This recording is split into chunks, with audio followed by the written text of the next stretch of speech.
Okay, so our first reading for today doesn't itself deal with a fake news story. It's a news article about a research scientist in Texas, someone who works for Baylor University, who specializes in a very timely subject, and that is developing vaccines for viral infections. Dr. Hortez is a real person. Nothing that he does in his work is fake in any way, and the story that we're reading is a factually accurate news story. But it's predicated on some earlier fake news reports, particularly those that have been going around for a number of years that seek to discredit vaccines. There have been there have been reports, and some of these are going back uh, as far ago as 15 or 20 years ago, that connected inaccurately a preservative that was used for vaccines with the onset of autism. Uh, those studies at various times have received quite a bit of play. There is no scientific basis for them, but those, along with other stories, have sparked uh, a growing movement in our country, one that most public health specialists would say is very unfortunate and quite dangerous, uh, but a movement that has caused parents not to get their children vaccinated. And as a result, our nation has seen a resurgence of diseases like measles, is one that comes immediately to mind, that can do a tremendous amount of damage and that for many years seem to have been all but eradicated. What I want you to focus on as we're thinking about this news piece about Dr. Hortez is what kind of assumptions, and we can think about assumptions that are part of our larger culture. What kind of assumptions would fuel the attacks on this person?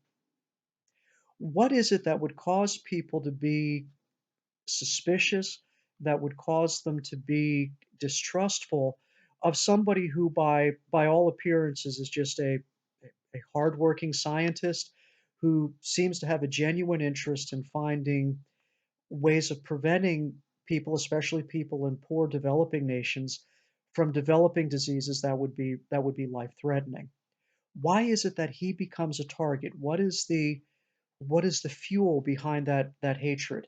And I want us to think about that. While you're thinking about it, I would invite you to do what I often try not to do in our class, and that is connect the readings that we're looking at to particular events that we're going through right now. We have seen over the past few weeks, and this may be changing, but some of the public health officials who have been working tirelessly to try to keep America safe for decades also come under attack when in fact all that they appear to be doing is sharing with us sound scientific knowledge that could keep tens of thousands, if not hundreds of thousands, of Americans from dying. So I want us to try to bring those two ideas together and to try to figure out what is fueling this hatred, what's fueling this mistrust, what's fueling this attack. Also, you will note tomorrow that we have a meme to look at. This one was widely circulated on Facebook and other social media several months ago, uh, which makes the claim that uh, a recently passed bill in Alabama, which is very restrictive in terms uh, of women's access to abortion, but would in fact uh, criminalize someone if they had charged someone with rape and that person was later found not guilty. I've also attached the uh, part of the actual law that was passed in Alabama. What I want you to do is compare the two. I want you to read the language of the law, which is not always easy to read, but this one's fairly straightforward, and read the meme.